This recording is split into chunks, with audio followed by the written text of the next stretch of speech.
বিএনপির কেন্দ্রীয় ক্রীড়া বিষয়ক সম্পাদক ও ঢাকা মহানগর উত্তর বিএনপির আহ্বায়ক আমিনুল হক বলেছেন, গত ১৭ বছর ধরে আওয়ামী স্বৈরাচার যে জুলুম ও নির্যাতন চালিয়েছে তা ভুলে গেলে চলবে না। সেই ইতিহাস যারা মনে রাখে তাদের পক্ষে আওয়ামী লীগের সঙ্গে মেশা তো দূরের কথা, এমনকি তাদের চেহারাও দেখা পাপ। রোববার দুপুরে দক্ষিণ খান ও বিমানবন্দর এলাকায় অনুষ্ঠিত দুটি পৃথক অনুষ্ঠানে ঢাকা মহানগর উত্তর বিএনপির সদস্য ফোরাম বিতরণ ও নবায়ন কর্মসূচির উদ্বোধনী অনুষ্ঠানে প্রধান অতিথির বক্তব্যে তিনি এসব কথাই বলেন। আমনুল বলেন, দীর্ঘ ১৭ বছরের আন্দোলন সংগ্রামে যারা নির্যাতিত, নিপীড়িত এবং দলের জন্য ত্যাগ স্বীকার করেছে তাদেরকে সবচেয়ে বেশি মূল্যায়ন করা হবে। সদস্য পদ নবায়নে তাদের অগ্রাধিকার থাকবে। তিনি আরও বলেন, যারা দিনে বিএনপি আর রাতে আওয়ামী লীগ করছে, যাদের আওয়ামী নেতাদের সঙ্গে ঘনিষ্ঠ ছবি রয়েছে, তাদের সদস্য পদ নবায়ন করা যাবে না।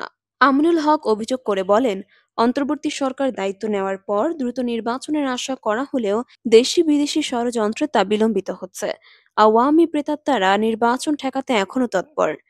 বিএনপির নেতা আরও বলেন, গত ১৫ বছর বাংলাদেশের মানুষ ভোট দিতে পারেনি, মানুষ এখন ভোট দিতে চায়। সম্প্রতি লন্ডনে বিএনপির ভারপ্রাপ্ত চেয়ারম্যান তারেক রহমান ও ডক্টর মোহাম্মদ ইউনূসের মধ্যকার বৈঠকের পর জনগণের মধ্যে আশার আলো জেগেছে। তারা বলেন, আমরা আশাবাদী, আগামী ফেব্রুয়ারিতে জাতীয় নির্বাচন অনুষ্ঠিত হবে। তিনি বলেন, বিএনপি একটি মানবিক বাংলাদেশ গঠনে কাজ করছে। দলে অনিয়মকারী, লুটপাটকারী বা চাঁদাবাজদের কোনো স্থান নেই। এমন কাউকে সদস্য করা হলে তার দায় সংশ্লিষ্ট নেতাকে নিতে হবে। অনুষ্ঠানে প্রধান বক্তা হিসেবে উপস্থিত ছিলেন ঢাকা মহানগর উত্তর বিএনপির সদস্য সচিব হাজী মোস্তফা জামান। তিনি মোনাফেক কর্মীদের বিষয়ে সতর্ক থাকার আহ্বান জানিয়ে বলেন, মোনাফেক দিয়ে দলের কল্যাণ হতে পারে না। আমাদের ইমানি দায়িত্ব দলের সঠিক কাজ করা এবং ত্যাগী নেতা কর্মীদের যথাযথ মূল্যায়ন করা।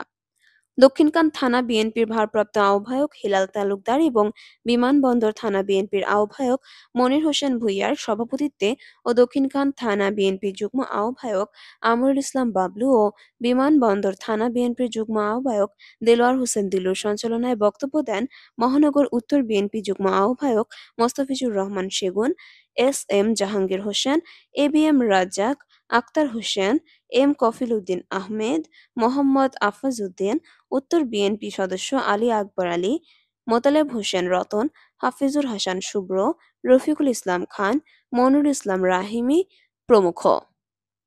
তো ভিউয়ার্স, আপডেটেড সকল নিউজ পেতে আমাদের সঙ্গে থাকুন এবং চ্যানেলটিকে সাবস্ক্রাইব করুন।